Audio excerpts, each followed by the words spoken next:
Hi, I'm attorney Valerie Hicks Powe of the award-winning Valerie Hicks Powe Show, and welcome to my video blog.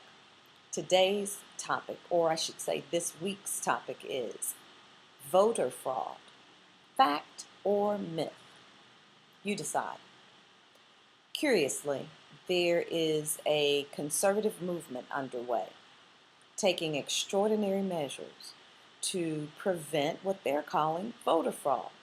Now, this is curious because there's no real statistical evidence to support this exaggerated, we'll call it necessity. Notwithstanding, they're going to great lengths to put in place measures that will do more to suppress the vote than it will to address the much hyped and overly imagined claims of voter fraud. Studies on this matter have found that fraudulent votes make up less than 1/2 of 1% of votes cast. We're talking less than 1/2 of 1% of votes cast. That's what we're talking about when they say voter fraud. The studies have shown only 1/2 of 1% of all votes cast make up voter fraud. But yet we have this need to put in place measures to prevent it.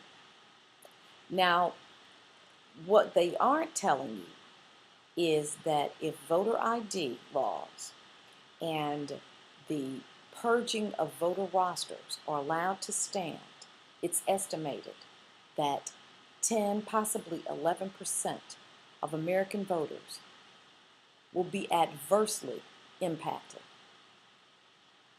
10 to 11% of American voters will be adversely impacted if they're allowed to move forward with these voter ID laws and the purging of voter rosters. That 10 to 11% compared to half of 1% of what they can identify as voter fraud. And most of that comes from clerical errors. Now, that 10 to 11% that would be adversely impacted primarily will be in the African American and Hispanic community. I'm just wondering, when you look at those numbers and you compare, where's the real voter fraud? Sadly, though, too many of the people at whom these voter ID laws are directed don't recognize or appreciate the importance of their right and obligation to vote. Many of them call into my radio program with these idiotic positions that I'm not going to vote because my vote doesn't matter. I'm not going to vote because they're going to do what they want to do anyway. I'm not going to vote because nothing will ever change. Well, that's a lazy, defeatist perspective on many levels. But I'm going to resist the urge to elaborate on them all, and I'll only really address what I consider the most obvious absurdities in that position. Now, first, we'll look at the notion that things won't change, that I won't vote because things won't change. That's a lie. That's a lie that's fed to you to keep you lethargic and disinterested in the process so that you won't get involved in the process.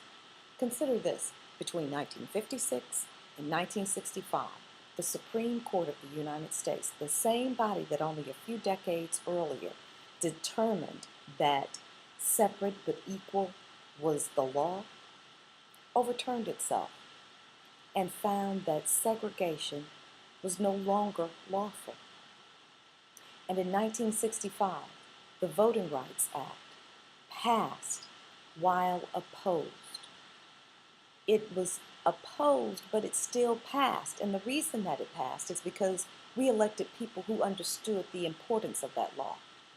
Things do change. And things changed because we, the people, elected presidents who appointed progressive justices. That's what makes a difference. When we get involved and we impact the system and we engage, we can make things change. And believe it or not, every vote matters. Every single vote matters. You may not be aware of it, but really, we've had more close elections than we have landslides.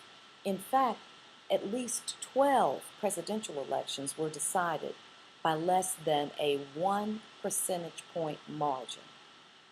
That means that if less than 1% of the people who voted in the elections made the decision to change their minds and vote for the other candidate, the outcome of the election would be different all the way around. And recently, in the Gore-Bush presidential election, that election was decided with a less than a 1 percentage point margin. Your vote matters. And because your vote matters, you need to exercise it, use it. Now, if the foregoing hasn't convinced you that you need to be engaged, that you need to be engaged in this upcoming presidential election, ask yourself and answer this question. If the right to vote weren't so important, why are they working so hard to keep it from you? Why are they working so hard to make it difficult for you to vote? Just something to ponder. I'd like to know what you think. Down below, there is a box for comments. Please check the box and let me know what you think. I'm Valerie Hicks Powe, and for more topics like this, tune in to the Valerie Hicks Powe Show each Monday through Wednesday afternoon at 2, right here live streaming on the web and on Heaven 610 WAGG. See you back next week.